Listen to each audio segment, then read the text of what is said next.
I've always believed that trust is like a house of cards.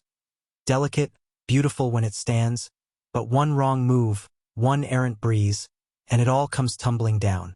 My name is Ethan Caldwell, and for 12 years, I thought my marriage to Lila was a fortress, not a fragile stack of cards. We'd built a life together in Portland, Oregon. A city that hums with quiet charm, where the rain is a constant companion and the coffee shops are as ubiquitous as the trees. Our home was a craftsman-style bungalow in the Hawthorne district, with a porch swing where we'd sit on summer evenings, sipping wine and planning our future. 2 kids, Nora and Finn, filled the house with laughter and chaos. I was a structural engineer, designing bridges that connected cities, while Lila ran a small bakery downtown, her hands always dusted with flour, her smile as warm as the pastries she baked. Life was good, or so I thought. It was a Tuesday in late September, the kind of day where the air smells of damp leaves and the sky is a muted gray. I just finished a site visit for a new bridge project across the Willamette River when my phone buzzed in my pocket. A text from Lila. Asterisk running late at the bakery. Can you grab the kids from soccer?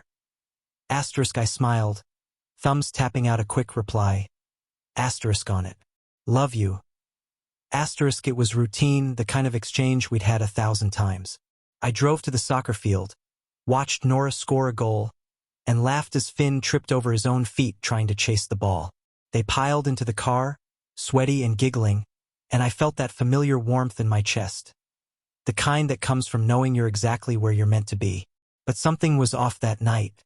Lila came home later than usual, her hair slightly disheveled, her cheeks flushed in a way that didn't quite match the cool evening air. She kissed me absent-mindedly, her lips brushing mine with a haste that felt foreign. Long day, she muttered, heading straight for the shower. I didn't think much of it at first. Running a bakery isn't easy. There are early mornings, demanding customers, and endless batches of dough to knead. But as I sat at the kitchen table, helping Finn with his math homework, a tiny seed of unease planted itself in my gut. Her phone, left on the counter, buzzed once, then twice. I glanced at it, not out of suspicion but out of habit. The screen lit up with a name I didn't recognize. Jasper. I didn't touch her phone. I'm not that kind of husband, or at least I wasn't then. But the name stuck with me, like a splinter under my skin. Jasper. Who was Jasper? A supplier? A new employee? I tried to recall if Lila had ever mentioned someone by that name, but my mind came up blank. When she emerged from the shower, wrapped in a towel, her damp hair clinging to her shoulders, I asked casually, "Who's Jasper?" Her reaction was subtle but unmistakable. Her shoulders tensed, just for a fraction of a second, before she turned to me with a smile that didn't quite reach her eyes. "Oh, just a new guy at the bakery. Helps with deliveries." She busied herself with folding laundry, her movements quick and deliberate. I nodded, accepting her answer, but that seed in my gut sprouted a tiny, prickly root. Something about the way she said it, too casual, too rehearsed, felt wrong. Over the next few weeks, I couldn't shake the feeling that something was shifting beneath the surface of our life. Lila was still Lila, warm, funny, the woman who could make me laugh with a single raised eyebrow. But there were cracks. She was on her phone more often, her fingers flying across the screen, and she'd angle it away from me when I was near. She started staying late at the bakery, claiming a surge in orders for autumn weddings and corporate events. Once, when I stopped by to surprise her with coffee, I found the shop closed, the lights off, her car nowhere in sight. I called her, and she picked up on the third ring, her voice breathless. "Oh, I had to run an errand for supplies," she said. "Be home soon." I wanted to believe her. I did, but the cracks were spreading. One night, as we lay in bed, the space between us felt wider than the mattress itself. I reached for her hand, but she pulled away, murmuring something about being tired. I stared at the ceiling, listening to the rhythm of her breathing, and wondered when it had started to sound so unfamiliar. The tipping point came on a rainy Thursday in October. I was working from home, reviewing blueprints, when Lila called to say she'd be out late again. Another catering job, this time for a gallery opening downtown. I offered to help, to bring the kids to the event, but she brushed me off. "It's fine, Ethan. Just a small thing. I've got it handled." Her voice was bright, but there was an edge to it, like she was trying too hard to sound normal. After dinner, I tucked Nora and Finn into bed, their eyelids heavy from a day of school and play. I sat on the couch, the house quiet except for the patter of rain against the windows. Lila's laptop was on the coffee table, its screen dark. I don't know what possessed me to open it. Maybe it was the weight of all those little moments piling up. The late nights, the guarded phone, the name Jasper. Maybe it was just a gut instinct, the kind that makes you act before you can talk yourself out of it. I typed in her password, our anniversary, 0712, and the screen flickered to life. Her email was open, and there it was, staring me in the face. A thread with someone named Jasper Monroe. The subject line was innocuous, order details. But the content was anything but. I scrolled through the messages, my heart pounding so hard I could feel it in my throat. They weren't about orders or deliveries. They were intimate, personal, laced with a familiarity that made my stomach churn. "Missed you today," one read. "Can't wait to see you tomorrow," said another. There were mentions of a hotel downtown, of stolen moments in the back of the bakery, of things I couldn't bear to read but couldn't stop reading either. I clicked on Jasper's name, and a quick search pulled up his profile on a social media site. Jasper Monroe, 34, a freelance photographer with a scruffy beard and a smile that screamed confidence. His portfolio was full of moody landscapes and artsy portraits, the kind of work Lila would fawn over. I recognized one of the photos, a black and white shot of a woman's hands kneading dough. Lila's hands. The caption read, *Beauty in motion. #muse. My vision blurred, and I realized I was gripping the edge of the coffee table so hard my knuckles were white. I don't know how long I sat there, staring at the screen, the rain drumming outside. My mind raced, trying to piece it together. How long had this been going on? How had I not seen it? I thought of every moment I'd brushed off, every late night, every vague excuse, and felt like a fool. The woman I loved, the mother of my children, was living a secret life, and I'd been too busy building bridges to notice. I closed the laptop, my hands shaking. Part of me wanted to confront her the moment she walked through the door, to demand answers, to scream until the walls shook. But another part, the engineer in me, the one who solves problems methodically, knew I needed more. I needed proof, not just emails that could be explained away. I needed to see it for myself, to know beyond a shadow of a doubt. The next day, I hired a private investigator. His name was Carl, a gruff man in his 50s with a no-nonsense demeanor and a handshake like a vice. I met him at a diner across town, away from prying eyes. Over greasy coffee and hash browns, I told him everything. Lila's late nights, the emails, Jasper. He listened without judgment, jotting notes in a small pad. "Give me a week," he said. "I'll get you what you need." That week was torture. I went through the motions: work, school pickups, bedtime stories. But every smile I gave Lila felt like a lie. She didn't seem to notice. She was her usual self, or maybe a better version of it. Brighter, more animated. Like she was floating on some private joy. It made me sick to think that joy wasn't because of me. Carl called on a Monday. "Got what you need," he said, his voice flat. "Meet me tomorrow, same place." I barely slept that night, my mind spinning with what he might have found. When I arrived at the diner, Carl slid a manila envelope across the table.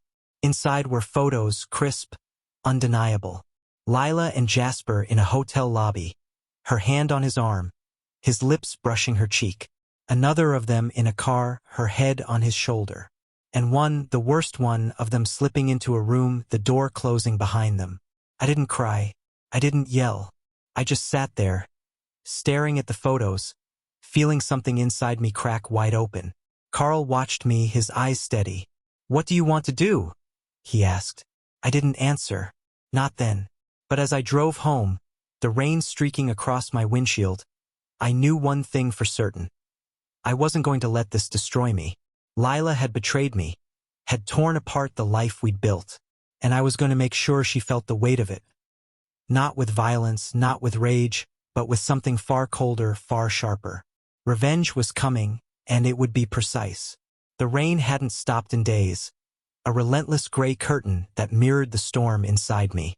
I sat in my home office, the manila envelope from Carl tucked into a locked drawer, its contents burned into my memory like a brand.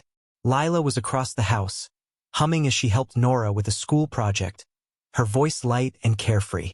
It was a sound I used to love, one that anchored me to this life we'd built. Now, it felt like a blade, each note slicing deeper into the wound she'd inflicted. I wasn't the same Ethan Caldwell anymore, not the trusting husband, not the man who believed in forever. That man was gone, replaced by someone colder, someone who saw the world through a lens of calculation and consequence.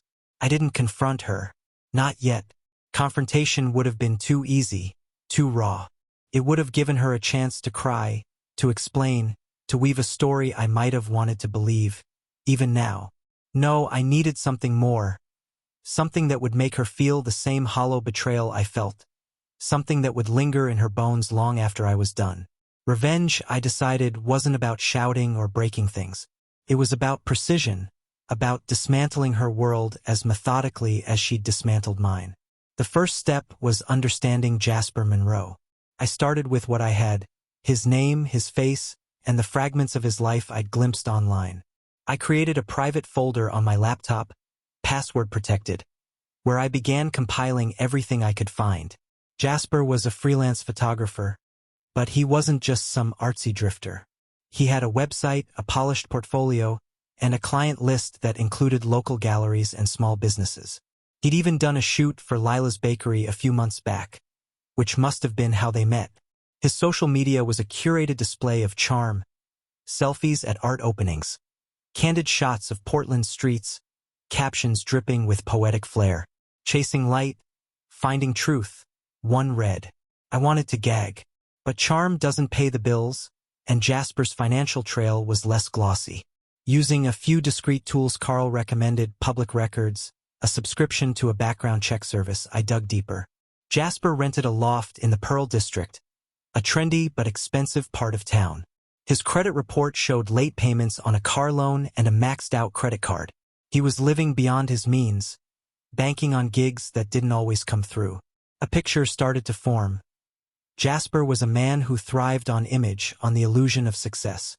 Lila, with her thriving bakery and her warm, unguarded heart, must have seemed like the perfect muse and the perfect mark. I watched them too.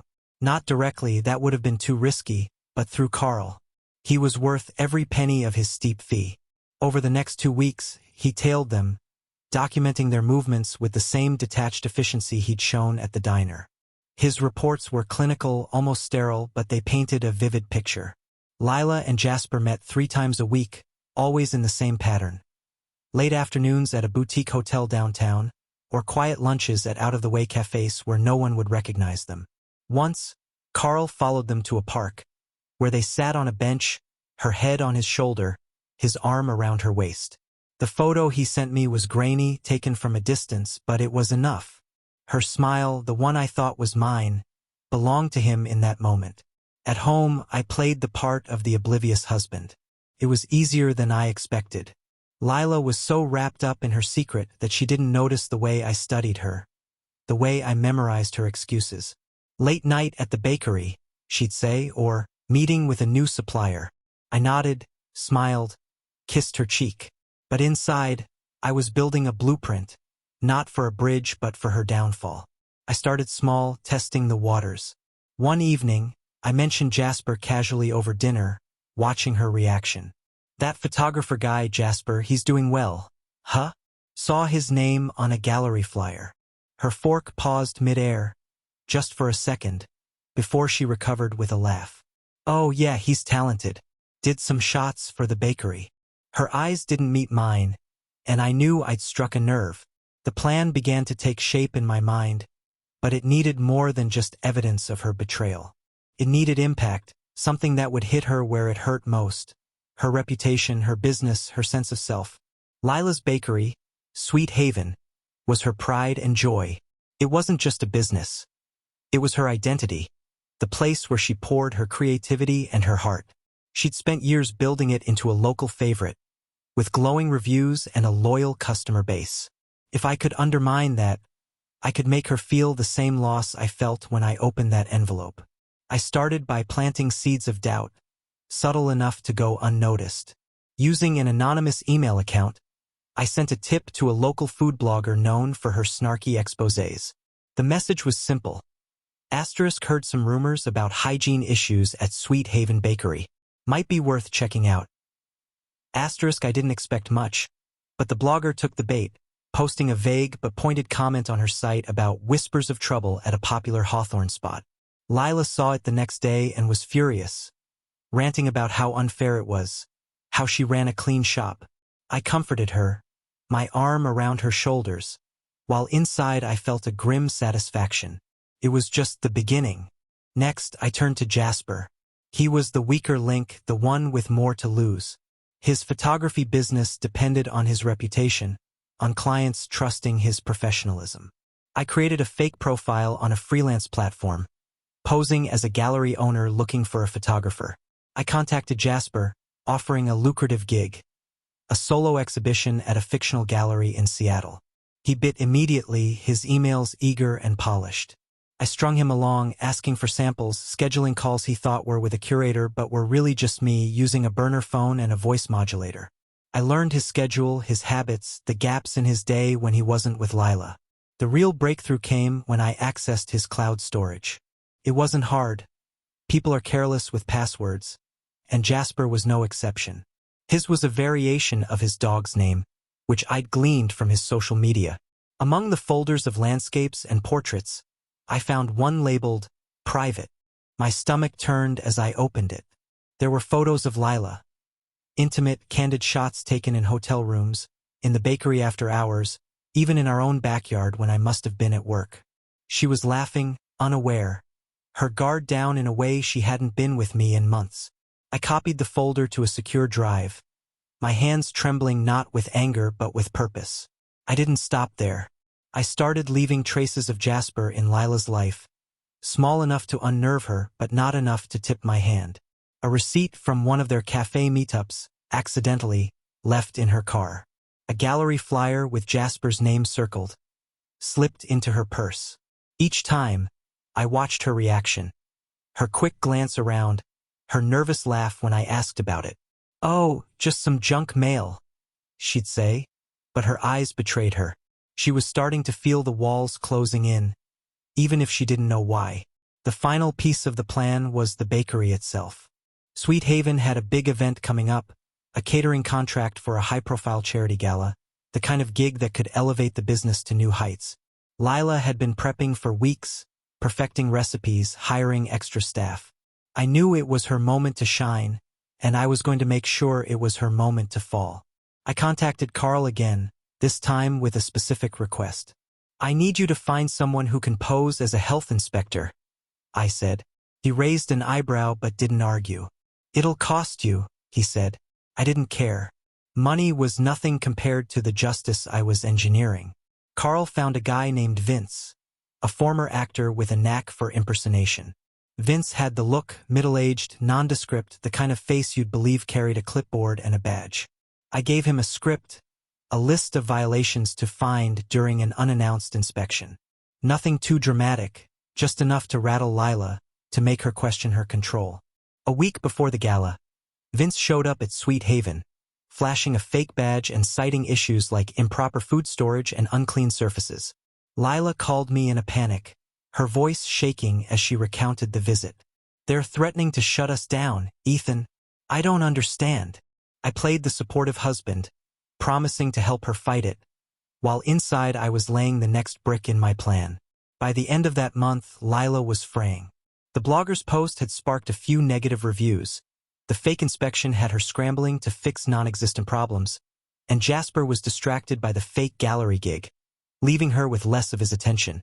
She was snappier at home, her smiles forced, her sleep restless.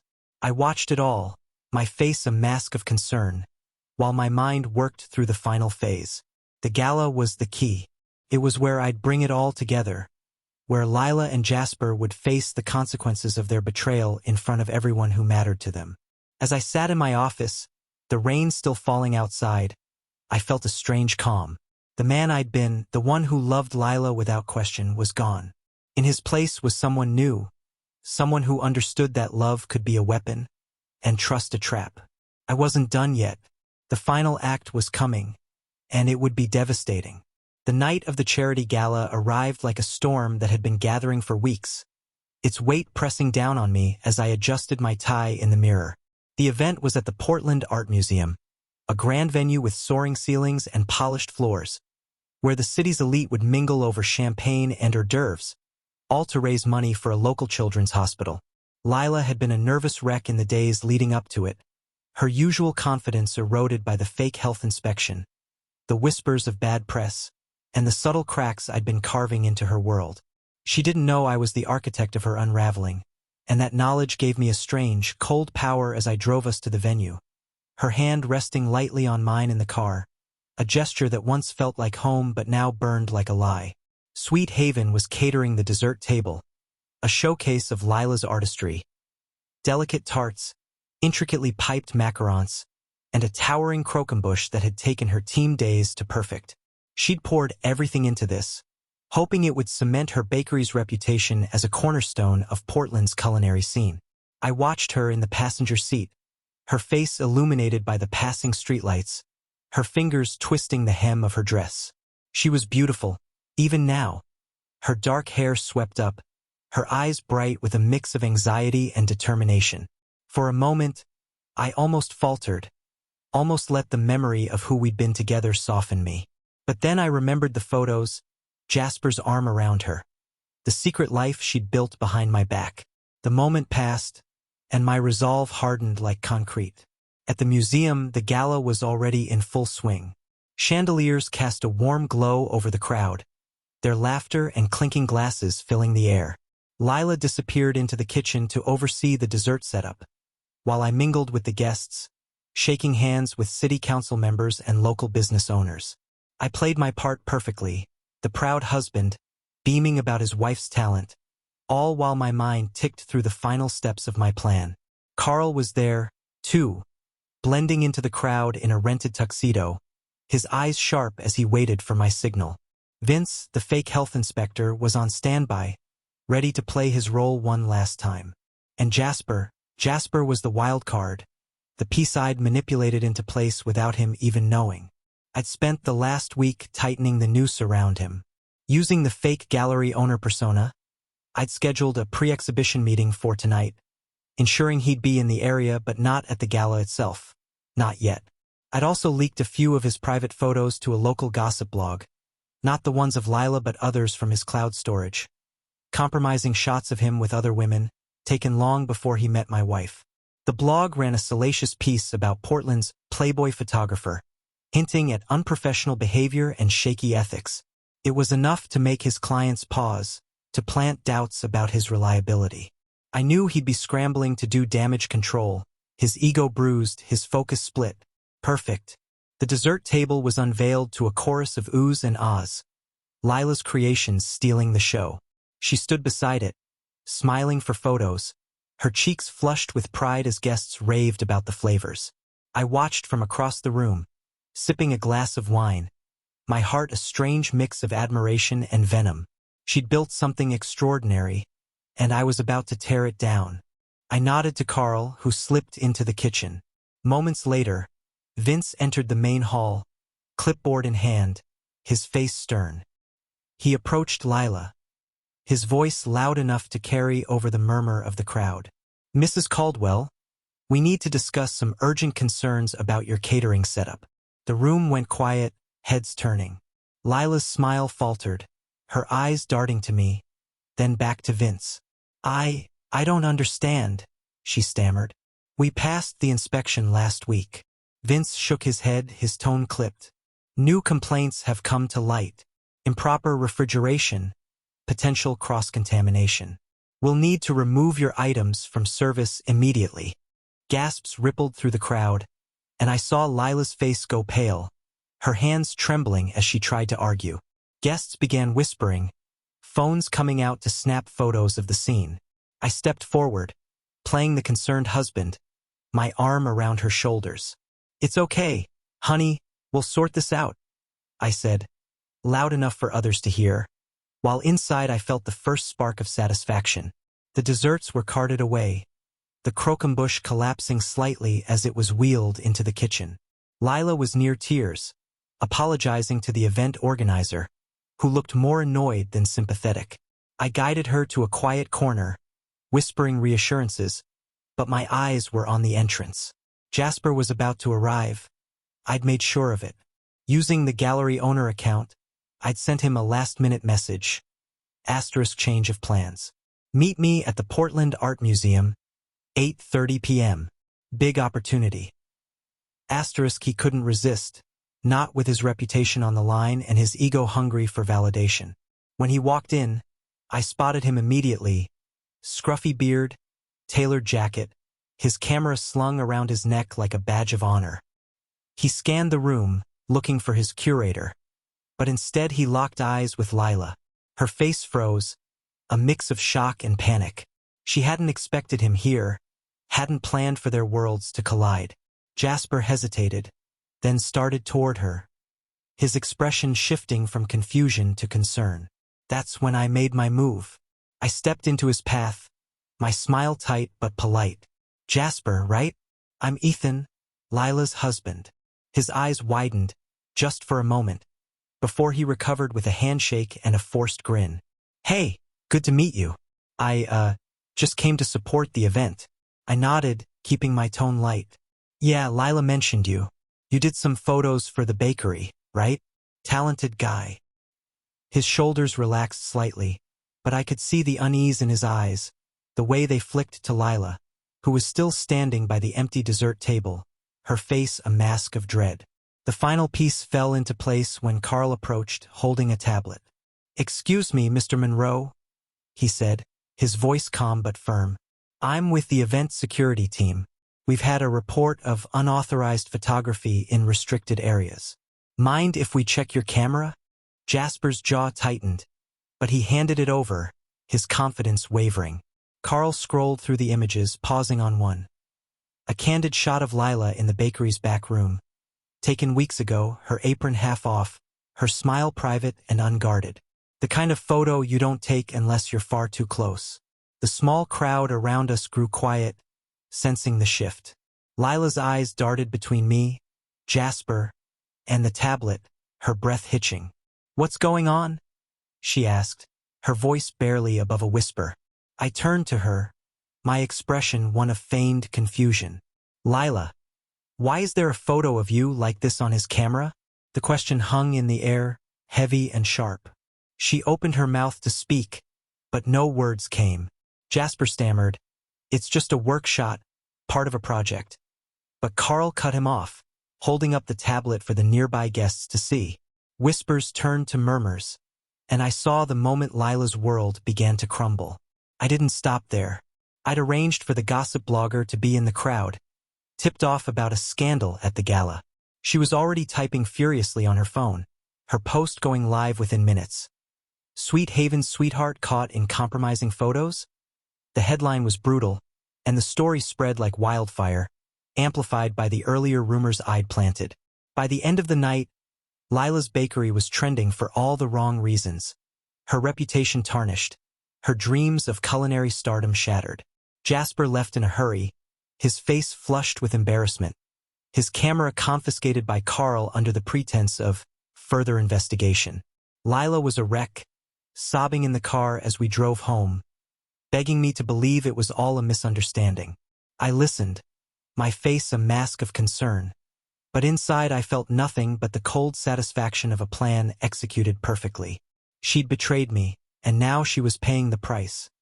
Not with violence, not with confrontation, but with the slow, deliberate dismantling of everything she held dear. At home, I tucked the kids into bed, their innocent questions about the gala twisting the knife in my chest.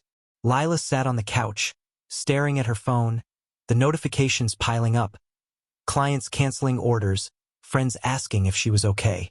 I sat beside her, my voice soft. "We'll get through this," I said, and she nodded, tears streaming down her face. But I knew we wouldn't. The house of cards had fallen, and I'd made sure there was nothing left to rebuild. In the days that followed, Sweet Haven's business plummeted. Lila tried to salvage it, but the damage was done. Jasper's photography gigs dried up, his reputation in tatters. I filed for divorce quietly, presenting the photos from Carl as evidence, ensuring Lila would have no claim to the life we'd built. The kids stayed with me, their trust in their mother shaken by the whispers they couldn't fully understand.